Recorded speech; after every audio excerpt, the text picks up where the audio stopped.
Vamos a analizar entonces esto que conversábamos con nuestros compañeros Juan Camilo Merlano desde Washington y Beatriz Adrián desde Venezuela.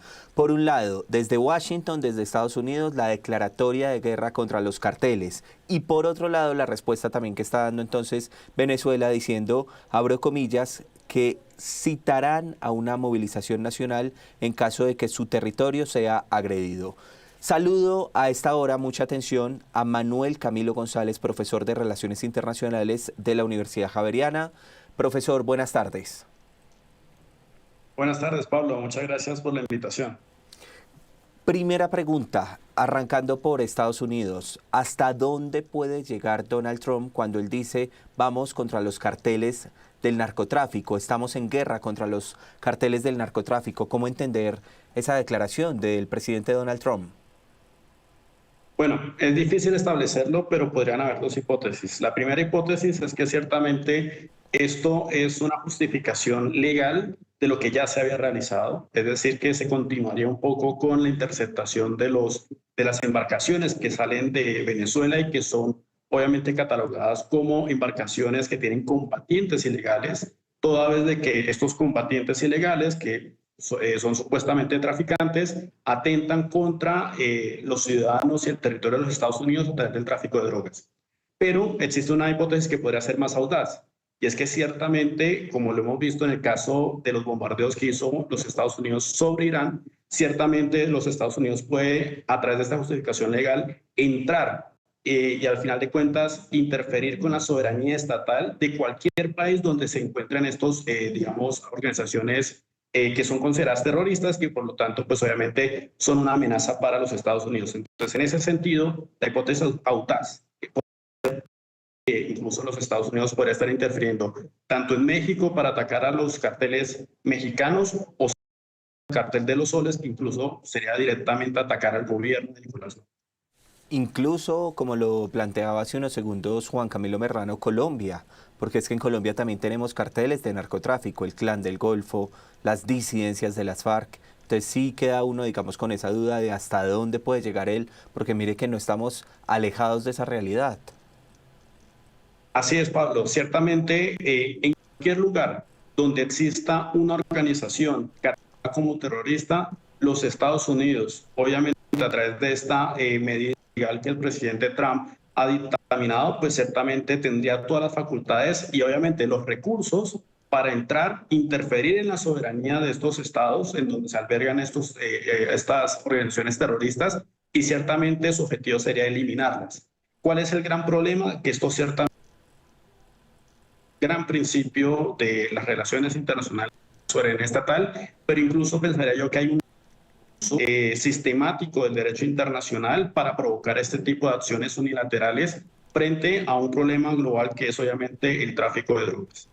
Además, porque, por supuesto, en caso de que él llegara a interferir en otros países, en caso de que se diera la decisión que uno se pregunta, habría un costo político altísimo.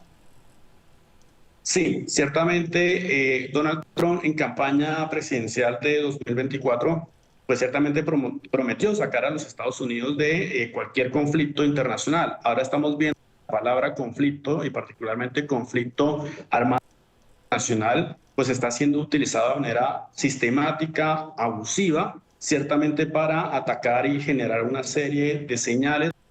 El gobierno de los Estados Unidos estaría tratando de retomar un papel mucho más activo frente a las cosas que considera amenazas nacional. Entonces, ciertamente, digamos que allí hay algo que es muy interesante, es que los Estados Unidos, el internacional, simplemente lo está para obviamente hacer acciones unilaterales que incluso tengan una cobertura legal que a todas luces parece ser muy extraordinaria y muy arbitraria. Por otro lado, y lo mencionábamos en este informe, está la declaración de Venezuela que dice sobre la respuesta que darían, hablarían de un movimiento nacional en caso de que, por ejemplo, fuesen atacados. ¿Cómo leer lo que hace ahora el régimen de Nicolás Maduro? Sobre todo, ¿cómo puede estar el régimen? ¿Cómo puede estar Nicolás Maduro? Esto que está haciendo Estados Unidos, si le llama la atención a Nicolás Maduro, si lo tiene, entre comillas, preocupado. Bueno, hay ciertamente dos lecturas, Pablo, y es primero, es juego de la se acobarda, pierde. y aquí estamos un poco midiendo las fuerzas también quiere ir por todo y ciertamente las fuerzas de Nicolás Maduro que obviamente tienen las de perder frente a un ejército que es totalmente superlativo en todas las capacidades y lo que Trump está haciendo básicamente es escalar esta tensión para ver cómo esa, digamos, cobardía puede ser contagiada entre los miembros cercanos a Nicolás Maduro. Pero por el otro lado hay que decir que, digamos, Donald Trump pues también apuesta a algo muy importante y es a que ciertamente está tratando de recuperar su significado o el de Estados Unidos mejor dentro de la región. Ya no estamos hablando de una resignificación en términos de cooperación internacional a través de USAID, sino que estamos hablando incluso ya de militarizar las luchas o los compromisos que tiene Estados Unidos frente a la región. Entonces, yo lo que creo es que ciertamente, digamos, cualquier invasión que pudiera suceder, no lo veo muy claro, pues ciertamente tendría un costo político interesante en el entendido de que Estados Unidos prometió no volverse a meter en ninguna guerra, pero ahora lo está haciendo y seguramente esto obedece ciertamente a cálculos políticos que a lo mejor pueden estar dentro de esa ventana de tiempo que estamos, que es las elecciones de medio término que vienen en 2026. Por último, en la recta final de esta conversación, hemos visto a un Donald Trump, presidente de los Estados Unidos, que ha cumplido su promesa de este ataque a los carteles narcoterroristas en el mundo. ¿Qué podemos esperar? O sea, ¿qué va a pasar? ¿Cómo cree usted que pueda moverse el futuro de lo que él ha prometido y sobre todo de lo que está haciendo? Bueno, resulta ser impredecible porque realmente los Estados Unidos tiene una ley antiterrorista dentro de la ley de migración, y es que ciertamente la designación como organizaciones terroristas de alguna forma lo que hace es que los estados o las personas o las empresas no ayuden a estos grupos terroristas, se trata de bloquear sus activos y obviamente se busca que esta cooperación con los estados que obviamente tienen esta afectación para destruirlos. Pero ciertamente Trump está llevando esto a una apuesta mucho más alta y eso realmente de alguna forma aumenta cada vez más las probabilidades de que esto se salga de control.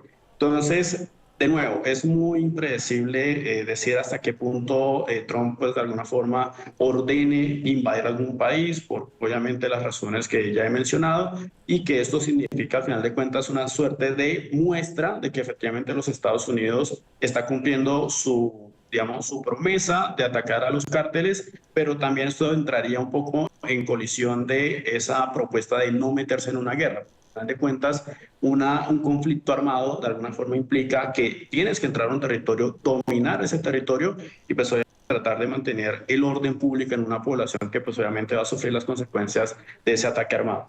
Una pregunta final, decía Juan Camilo Merlano que, digamos, la declaratoria de guerra contra los carteles del narcotráfico se da ante los ministros, ante las personas cercanas de su gobierno, de Donald Trump. ¿Esto ya es oficial justamente para que se lleve a cabo en este país? No, por ahora no, y ciertamente, como comentaba Juan Camilo, pues obviamente esto también tiene implicaciones en que el Congreso de los Estados Unidos tiene que aprobar esto, es decir, una guerra no se lanza sin la aprobación de ningún Congreso de ninguna democracia del mundo. Y ciertamente lo que se viene con las elecciones primarias, perdón, con las elecciones de medio término, pues obviamente puede cambiar la distribución, incluso vetar la posibilidad de que Donald Trump pues lance una guerra. Entonces, en esos momentos no es oficial, es incluso una señal de lo que quiere hacer Trump, pero de nuevo, no lo puede hacer sin la aprobación del Congreso. Es decir, una guerra necesita la aprobación del Congreso. Pues Manuel Camilo González, le quiero agradecer mucho por este espacio con nosotros en Noticias Caracol en Vivo, por acompañarnos y sobre todo ayudarnos a entender un poco lo que puede venir a propósito de esta orden del presidente Donald Trump. Gracias por estos minutos. Muchas gracias, Pablo, por la invitación. Buena tarde.